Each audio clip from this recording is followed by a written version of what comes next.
Hey, so good to be with you again. My name is Jeff Fuller. You can find interviews at J Fuller Interviews on YouTube, Instagram, Facebook, and Twitter. And we love to tell people stories because they make our stories much better. And for those of you that know me, I'm a pastor, and I believe it's so wise to learn from one another and just to understand that God has a plan for our lives. One that shares this message very well is John Williams. John, good to have you on. It's good to be here, man. Thanks for having me. Yeah, sorry, I kind of messed up your name now. It's just all those L's. But lifethatcounts.org, could you just share a little bit about how you began this ministry, this organization, nonprofit that just inspires kids all over the world? Jeff, part of my backstory is my mom is a woman so I never met my biological father. I grew up in kind of an abusive, rough, alcoholic home. Uncle who was an alcoholic, and it was a daily thing, right? Like every day as a kid, I kind of experienced hell in my world, and one of the things that my mom would do for us is she would get us out of the house. We'd go by McDonald's, get a bag of food. We would go to church, eat in the fellowship hall, like when my uncle was on a bender. And then we would clean church and vacuum floors and stuff like that. And so that kind of began, I guess, the process of, my mom rescuing me and my brother from kind of that situation. And then as I got a little older in the middle school, I had a man in my life, one of my basketball coaches, man of faith. I'd go to church with him on Sunday mornings and sing in the choir and all that kind of stuff, right, on Sunday evenings. And I just, so that influence, right, so that parental influence, that older, healthy adult influence in our life showed us that there was kind of a better way. So Life That Counts is, I think, a byproduct of that. Life That Counts is, if Life That Counts is anything, we're an organization who wants to help pre-adolescent youth make better decisions for more healthy outcomes. And I believe kids can change their lives despite their circumstances and despite their situations. Sometimes we hear that our kids are the future and this sort of thing. And I think it's a little more than that. I think our kids are like the right now, Yeah. We've got a TED event coming up later this year, and thankful about that. And just really hope to do well in honoring the topic. And the topic is around how do we once and for all, what are some steps that we can do to kind of once and for all end things like school shooting and youth on youth violence and such. And so it's really a heavy topic. And I believe that part of what we offer through helping build community and helping build stronger community, it can help kind of lead toward that world where we don't have to experience those horrible headlines and things like that. And it all comes through the power of adolescent influence in each other's life and just building community that's not, so dependent on, likes or comments or, scratching those itches or things like that. But, if we can help students, so I had an experience in 6th grade where a buddy of mine, who, and I won't get into the entire story, but a buddy of mine brought a gun to school one day with every intention to use it. And it was one of those things that kind of by the grace of God, it didn't happen. And there's kind of a whole story there. But it didn't happen because of youth on youth influence, and it was kind of one of those things where it was just kind of in the moment. I mean, in 6th grade, what do you do when your friend does that? What year was that? Do you recall? Oh yeah, man, I'm going to date myself big time. This was 1992, 1993. So wow. This is long before even you heard of, it's long before you heard of Parkland for sure. It's long before you heard of even Columbine, Right. you Right. know. So so this was just not something that happened. And the kid, the buddy of mine, he just, man, this guy just endured ridicule and just abuse from others on our campus, daily at school, and just because he was a little different, Right. um, but hey, we're all a little weird, like we're all a little different, So anyway, Life That Counts is really born out of just my desire to help students take ownership for their lives, believe in themselves, and believe that they can move forward if that's what they want. That's what Life That Counts is, I think. Now, my big head's in the way of this picture behind me, but John Williams, CEO and president of Life That Counts, is joining us. But this says your quote, "You're enough. You are enough." I believe that that knowledge, that reality, that identity is so important these days. But why do you go to that quote so often? Okay, I'll tell you the story, and it was actually at that event where that photo was taken at. Because I remember the school, and I've actually, Jeff, caught some heat from this from like people in the faith community. Because if you think, well, you're enough, well, that's almost like a standalone statement, and in and of ourselves, we're enough, and you're all that you need, and things like that. And it almost sounds like humanism. And actually, the very first time I posted the video where that was taken at, there was a youth minister from a church in Texas. The very first comment we ever got, this youth minister from this church in Texas ripped me apart. I mean, he's just, what are you talking about? Are you some sort of a heretic? And he goes on and on and on and on. And so I tried to reach out to this guy, and I tried to like we called his office. I sent him emails, like I had my assistant trying to reach out and schedule something, and the guy never responded. And I was just like, all right, I'm going to pull down his comment, because if he won't take the time to engage me, like to have a conversation, to hop on like a Zoom or something with me, then I mean, it doesn't really have any merit to me, And so it's just some person trolling on social media, just trying to pick an argument somewhere. And I didn't want what was in my heart for this message. I didn't want that to get in the way, of what I believe the message is, because it actually, the "You're Enough" message kind of came out on platform that day. It wasn't premeditated. So often I will speak extemporaneously, and there was something about that school that day. And I will share a story that happened that later that evening that I found out via Instagram. So I'm on platform, and there's there's a lot of kids at this school. There's like a couple thousand students in the audience of the school or whatever. And anyway, it's like a high school group, and I just get this overwhelming sense that the kids in the audience, they just feel hopeless, and they just feel depressed, and they just feel like they don't have any power or control, whatsoever in their lives. And all of a sudden, this message of, hey, look, it doesn't matter who your parents are. It doesn't, it doesn't matter your birth order. It doesn't matter what you drive. It doesn't matter if you have a label on your shirt or no label, or a label on your phone or no, or, and all this kind of thing. And I said, it doesn't matter whether or not, you're working at McDonald's or you're whatever. It doesn't matter. None of those things matter. Your grades don't define you. Your house doesn't define you. None of those things define you. But man, you're enough. And if you can just believe that you're enough, right?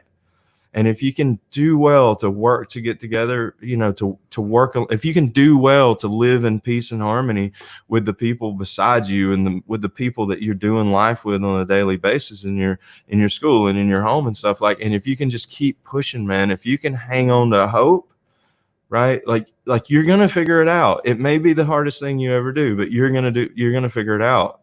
like one of my personal life mantras is, if it's worth doing, it's worth doing wrong, because if you just stay after it, you'll eventually figure it out, right? Like it took us a half hour to get this show going because of some issues on my side. If it's worth doing, just like buckle down, man. You'll figure it out, like just hang on. And that's the message. And when man, it was a moment too. It was one of those moments where, like, you're on platform and there's something going on other than just some guy who has a gift of the gab running his mouth, right? And then so I'm at home later that night and driven back. I say local, like within a few hours drive or whatever. Sure. And so driven home and part of the team and stuff. And so anyway, I'm home. It's later that night, and I get this message on Instagram, and it's like, 3 messages like this long, and it's this kid who he and I had an interaction with before the talk or whatever, like before the assembly began. And we were just mixing up. But this kid was like, I just want you to know that today was the day I had planned to end my life. And it was also the day that I'd planned to end my father's life. And he told me in great detail how he was going to do it. And then he told me why he was going to do it.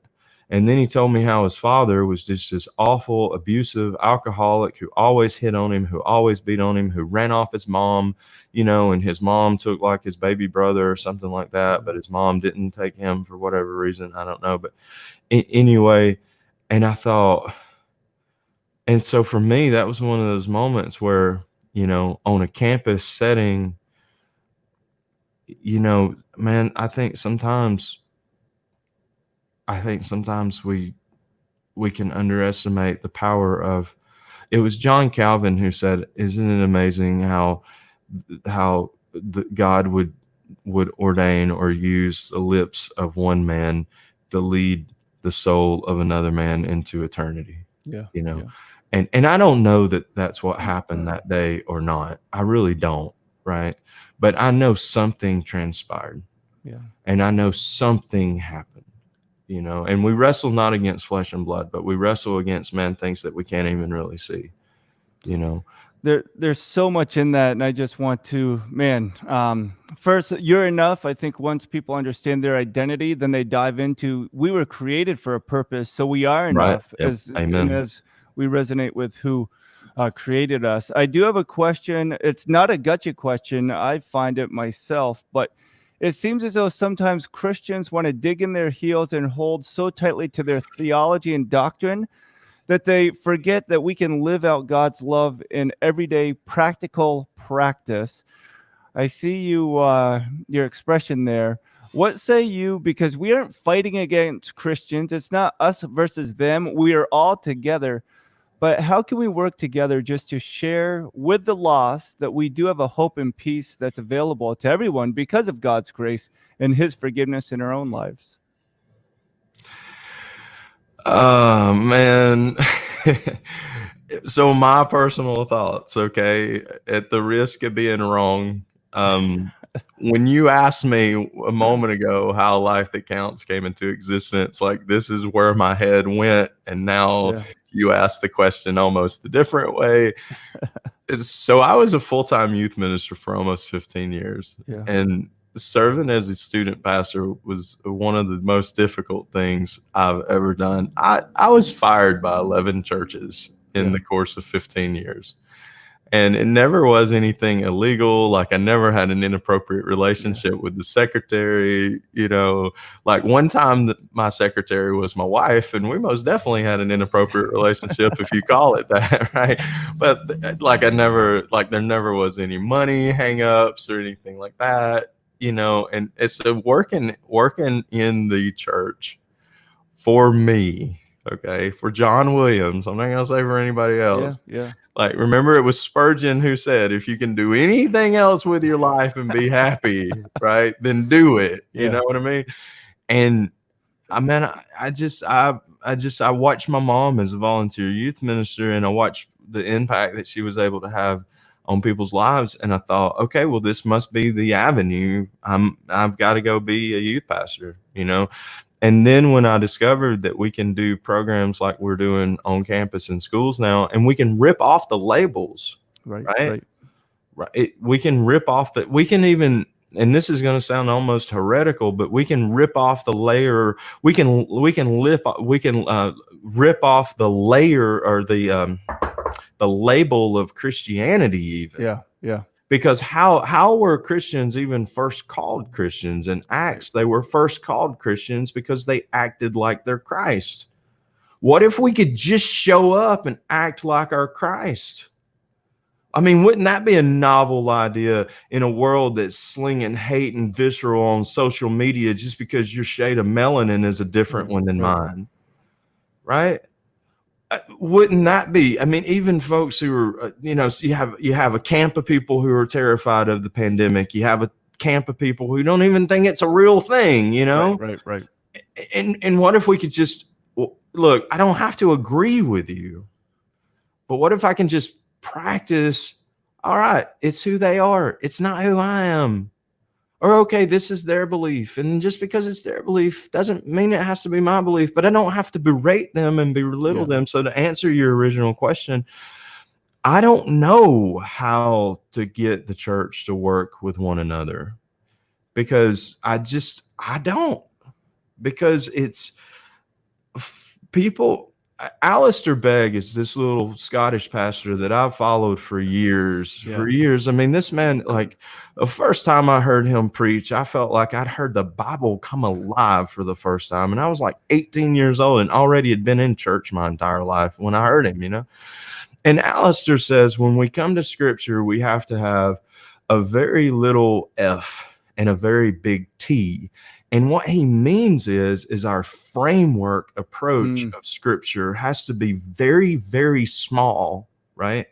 And you still have people getting caught up in debates over Calvinism or Arminianism or, pre-tribulation or post-tribulation and eschatology and all this stuff. And I'm like, dude, you're arguing about things that don't even matter when your brothers and sisters are killing each other at your doorstep just because they don't know how to love one another. You're arguing over some kind of finance budget in the back room because you're pinching pennies on toilet paper when you need to invest some of those resources into missions and go out and love the community around you. We weren't called to build kingdoms for ourselves and put denominational labels on them. That is not what Jesus Christ died on the cross for. That's not the hill that was worth dying for him. The hill that Jesus died for was the hill for us. It was the hill for our soul, man. It was the hill for us to what is it in John 10? He says that the enemy comes to steal, kill, and destroy, but Jesus says, I've come so that you can have life and you can have it to the full, right? And Paul even reiterates the same idea over in 2 Corinthians. He says, brothers, we don't really work for you. We don't really work with you for our own personal gain. We're not trying to be like those who lord it over you, but we work with you for your joy in the faith, right? For your joy. That's why the church exists. The Church of Jesus Christ exists to work for the joy of the world. And I would argue right now, especially in America, the church is by and large self-centered. Yeah. I mean, thank God for a pandemic that keeps us from meeting on Sunday mornings. Yep. May this for us be a wake-up call that we need to be light wherever we're planted in our day-to-day. Even if it's a Zoom call, how can you still figure out to weave in like who you are? How did your faith come out? Right. And some folks have been talking about, well, maybe we really are close to the end times now. Maybe we really are close to the second coming. Maybe we really are close to the rapture. Is there going to be a great falling away? Is there going to be a great, I don't know. Nobody knows the day nor the hour, and I'm not going to get caught up in that stuff.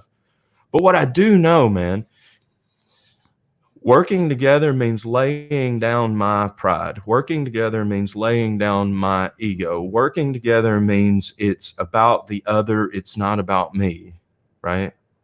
That's what working together means. And it's for the joy of faith for the other. And there's something about that, man, when we get to see transformation happen. I mean, man, I'm telling you about a story even with that kid at that high school that happened Yeah. like 3 years ago, and that was like a huge thing in my life. And there are other stories that I can share just like it, but it's always the other. It's never about, hey, Jeff, once upon a time I got to do this big event, and my video blew up, and but Right, it's right. not that's garbage. That stuff doesn't matter, right? That stuff doesn't matter at all. It's not about John getting to stand on a platform and run his mouth for an hour. That's ridiculousness. It's about getting to be something for somebody else, man, and getting to be some sort of a hope and inspiration. So I would say if you've got pastor buddies or folks listening, or even if they're, if you're just a parishioner, and you don't really feel like you have a quote unquote job at church, well, one, you need to begin to understand the priesthood of all believers, because we're all called to carry about us the message of Christ. And used to, I would argue in spades. I couldn't stand the quote. Who was it? It was St. Francis. It preached the gospel at all times, and if necessary, use words. And I was one of those. I would argue that till I was like blue in the face. How do you preach the gospel without using words? It's called love. Yeah. That's how you preach the gospel. It's called love, right? And the beautiful thing about love is love does not need it doesn't need like a denominational stamp of approval on it. It doesn't need like you don't need a degree. You don't need a theology degree to love your neighbor. So you're singing my song right now, and love is not the same as approval, but Christians will be known by how we love people. And so if we would invoke the Holy Spirit's power, I think we could see so much done. And during this pandemic, it has been difficult, but I do struggle with people saying, if we could just meet together as Christians. And part of that is good to celebrate, but also to prepare to go back out. So it's not the great assembling, but it's a great commission of going. Hey, the mission is to help students make better decisions. So using your background, what would you tell your 13-year-old self about what you would be doing now? Would that have been a dream of yours? Would you have thought that was a possibility? Talking to 13-year-olds that go through diverse backgrounds, have fragmented families, they need to hear your story. But would you have been receptive to your story when you were 13? Yeah, man. Actually, so you remember when Marjory Stoneman Douglas happened? So I'd already started and founded Life That Counts at the time, but there was still, for me, something about that event flipped a switch in my life. And so I got a message from a buddy who's like, hey, dude, you need to turn open so-and-so's Instagram and you need to watch his live stream right now. And at the time, the phone was connected to the Bluetooth in the car, and I hit this guy's live Instagram stream, and the first thing I heard was just a spray of gunshots come across the speakers of the car, and it was just loud. It's just like whatever, right? And I was just sitting in the car, like waiting on my wife or something, and I watch Marjory Stoneman Douglas happen live on Instagram, at least like the last few minutes of it. And when the kid, I mean, it's pretty graphic. Yeah. When the gunshots ended, it had ended for a minute. The kid got up and started moving around, and he pans his phone over and puts it down on one of his friends that were in the floor who had caught a shot, who got hit, and you see it, and I just started crying, for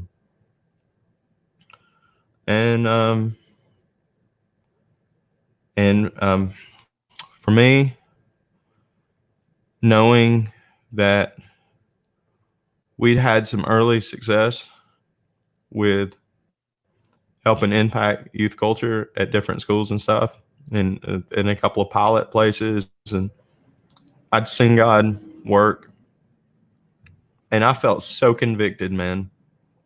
And my conviction was, how dare you not believe you're enough, right? Yeah. Yeah. How dare you not believe in yourself enough to push this thing forward, right? How dare you be selfish with what you think God's trying to do in your life? How dare you be selfish with what this big idea and this big vision that God's given you? How dare you allow your own sense of inadequacies and your own sense of insecurities? Because we all carry them, right? We all carry our own sense of inadequacies. We all carry, like, like, none of us are perfect, and if we're truthful with ourselves, we know that, and so that day I just decided, never again. I'll never walk in fear, or I'll never walk in a sense of insecurity as far as this thing goes ever again. I'll walk confidently, and wherever it goes, and if there's ever a day when it quits going, then it quits going. But at the end of the day, either way, it's going to be God's. It's not mine. Yeah. So what I would tell my 13-year-old self is, don't ever get hung up on anything external. Do what God's calling you to do, and just do it. Just keep moving. If you want to innovate. If you have some crazy idea that may never work, do it. It may not work, but something may come out of it that prepares you for the next crazy idea, and it might work, or you might get 10 crazy ideas later and it works, Well, it's worth failing at. I think you mentioned that earlier. That's right. Worth failing at. Now, switching gears a little bit, I met you at a camp here in Johnson, Vermont, last year, a couple years ago, whatever it was. Yeah. But I have a cousin up there, and I'm not going to mention her name. She's awesome. I love her, but she's a little flirty and a little. Anyway, if I said the name, you'd know exactly. You might even know now. But I went up to her, and I've been working out. And I was like, hey, my cousin said her name. It's like, hey, check out these arms. I've been working out. And she's like, oh, that's good. But you need to see the speaker. He is huge. And man, is he good looking. And so I'm not going to get into all that. But I am going to say, when did you begin lifting weights? And was that an outlet for you? So I had mentioned I've been a full-time youth minister for just about 15 years. And I was the most, I think I was probably the worst kind of church minister, because I was the guy who, like, it was almost like my righteousness in Christ was tied to attendance. You ever met those guys? And so I was very needy, I needed to be needed kind of a guy, I needed to be significant, whatever that means. And I noticed that it really wreaked some havoc in my home, because, like, my relationship with my wife was decaying. My relationship with my kids was decaying and nearly non-existent. I was spending so much time working at the church. My health had got to a really bad place. I was well over 300 pounds. My waist size was quite a bit more than what it is now. And I just really, I did not practice discipline in physical health in my life. And there came a day where I blacked out, and I went to the doctor later that day, and he gave me a prognosis of, hey, you've got 6 months, buddy. And in 6 months time, someone else may be sharing your pillow with your wife, because you won't be there. And so that was kind of my big wake up call. And Jeff, I'll tell you, that was 8 years ago, almost 9 years ago now. And for me, it's been really interesting, because it was the physical. So God used the physical component in my life, the discipline to physical fitness, to demonstrate to me, if I can do it in a gym, I can do it in the world. If I can lift heavy weight in there, I can lift heavy weight out here. One of the movements that, like, my legs have never been just really huge, but but one of the movements in the gym that causes people to have a legitimate amygdala hijack, fight, flight, or freeze, is the squat. And that was a thing that I'd never done in high school as a guy who played basketball, because our coaches thought that the squat was going to be better. And I got to a point where I could squat, well over 600 pounds. And it's one of those things, like, when you walk up to that much weight, it's like I'm going to die. You know, it's like, if this goes wrong, I'm going to die. But Yeah. so it becomes like an old friend that you're shaking hands with. And what I discovered in the gym is that if you have that fear response, then you must do it, right? If it causes a little bit of fear, then you must do it. And when even if you fail, again, fail forward. Even if you not with the squat rack, not with 600 pounds, don't fall forward with 600 pounds on your back. Like, throw that off, right? Get away from that. But anyway, and don't start there either. Kids at home, listen, do not start at 600 pounds. Start way, way, way much, way lighter, and have people there, right? Have a support group. There's safety in numbers. But that was, the health thing was something that God just kind of used in my life along the way to build, I would say, to build an aptitude of discipline. Yeah. No, that's really good. I want to talk a little bit about your website now, lifethatcounts.org, lifethatcounts.org. And if I can bring it up, here is a project that's taken place, a book, Project Compassion. Could you just talk about this and how people can get involved, go to your website, and be a part of the 7 big ideas to impact a life? These are just 7 very, very simple things that any of us can practice any day of the week, at any time. This project was born out of a mission trip, actually, in the Bahamas. We were serving, and I was serving as a camp pastor, and I began to just notice that there were things that the students were doing without intentionally doing them. Just showing up and being kind and serving in different ways and things like that. And that's where Project Compassion was born out of. And you can actually download that for free off our website. Hey, thank you so much for making some time. A couple more questions, then we'll get you out. John Williams, thank you again for making the time and working out. It's my pleasure, some of the man. things this morning. But when we look at what's taking place in this world, not just the pandemic, but the social injustice, and I think it does go back to love and living it out. But quite frankly, there is an unknown, so there can be that aspect of fear, or at least of uncertainty. How important is it that we get over that through the strength of Jesus, I believe, but to engage in conversation, and even working not just face to face in conversation, but working shoulder to shoulder with one another to learn about one another? I think it's pretty simple. Sometimes we make things that are supposed to be really easy really complex, and whatever you do, whatever your hands find to do, do it with all your heart as unto the Lord, right? Like, whatever's in front of you today is make the shift happen, right? Like look for God, moments in your day. Be aware, right? Like, Paul says in First Corinthians 15, I think he says, brothers, I would remind you, I would remind you, I would remind you, I would remind you. And why does the Bible constantly say we need to be reminded? Because we need to be reminded, because we forget, we forget.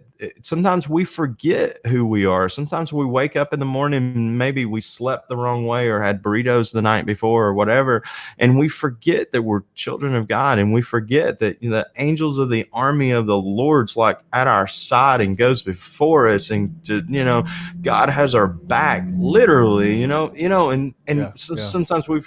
sometimes we just need to be aware of who we are. And if we can be aware of who we are, then you'll understand that you're enough. Right? Because God's with you, right? God's walking with you everywhere that you go. And so I would just say, be aware. Just be aware of your day.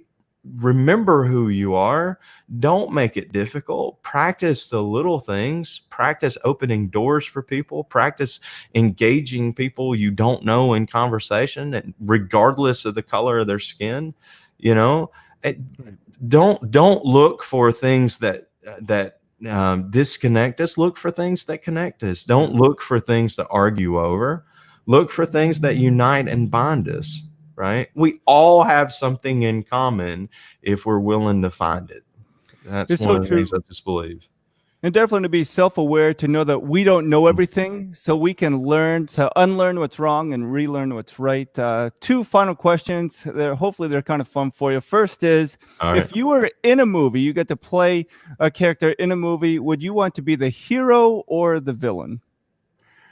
Oh man, I definitely not want to be the villain. It's kind of funny. Like there's something we even say to kids. We do a thing called hero training, and the big idea is be the hero of your own story. Yeah. So I got to be true to myself, man. I think I want to be the hero. I always say the villain because as a pastor, I'm always supposed to do the right thing. So if I could just care, maybe that's a character flaw in me or something that needs to get out. Okay, the last question. I stole this from Hernando Planos, who has a Be Contagious podcast. He's a great guy, big with sports basketball. But he said, when the feature film comes out about your life, who do you want playing your character yourself?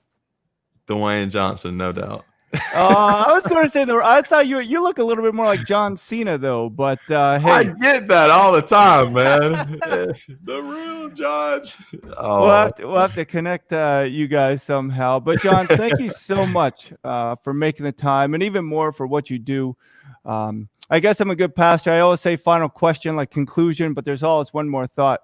How are you doing during this pandemic, not being able to travel and speak and share the message? Are you doing okay? How have you found other outlets just to share and inspire kids? man, I spend so much time on Zoom. You wouldn't believe.